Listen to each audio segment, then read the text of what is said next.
예산 문제로 3번이나 연기됐던 제2영동고속도로 착공이 오는 11일 이뤄집니다.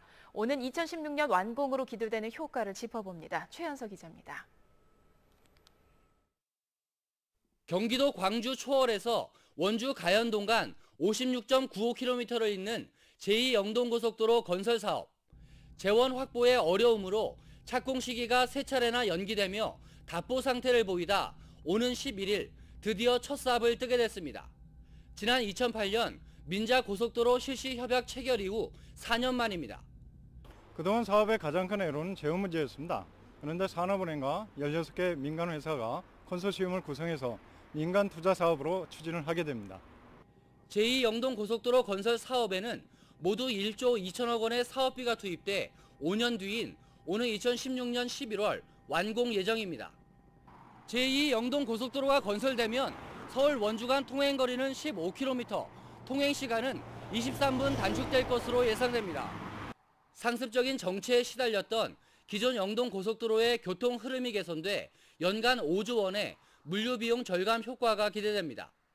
제2영동고속도로의 하루 예상 교통량은 5만 8천여 대로 통행 요금은 기존 요금과 비슷한 4, 5천 원대가 될 것으로 예상됩니다.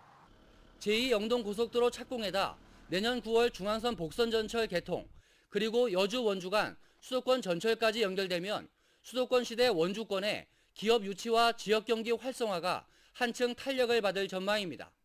KBS 뉴스 최현서입니다.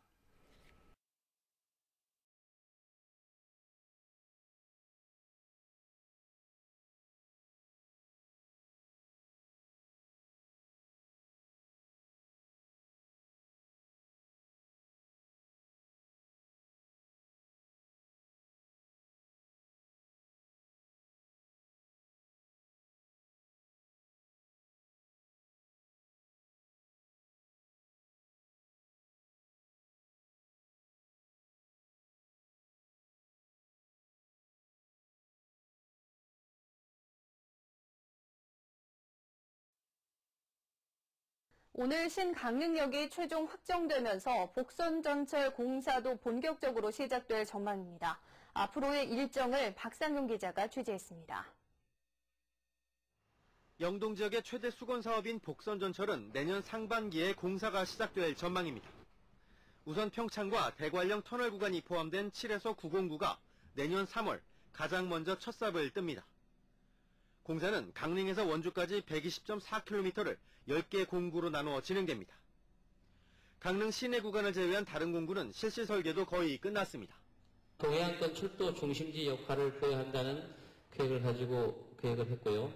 원주 강릉, 영동선, 신용창역이 아마 강릉역으로 된다는 것을 감안했습니다.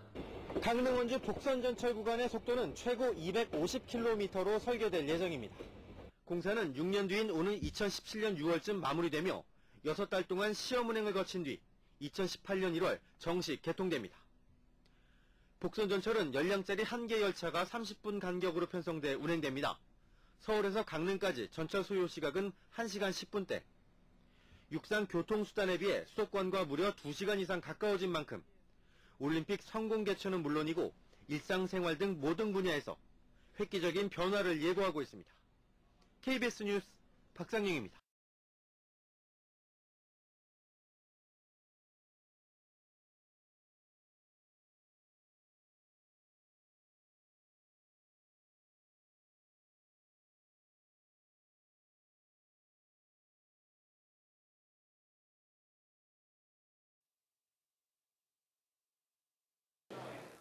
동북아시아 최고 수준의 바이오 산업 연구단지로 조성될 예정인 서울대학교 그린바이오 첨단 연구단지가 어제 첫 삽을 떴습니다. 김영철 기자가 다녀왔습니다.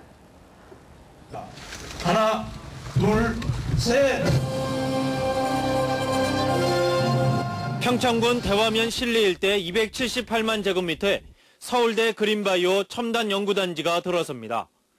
동일 분야 연구단지로는 규모나 시설면에서 동북아시아를 대표하는 최고 수준으로 지어집니다.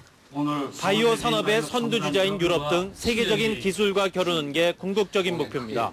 이 연구단지가 국가 경쟁력을 높이는 동시에 대학의 연구 성과를 사회에 환원하는 훌륭한 모델이 되기를 기대합니다. 오는 2011년 완공을 목표로 서울대와 강원도, 평창군이 모두 2,290억 원을 투입합니다.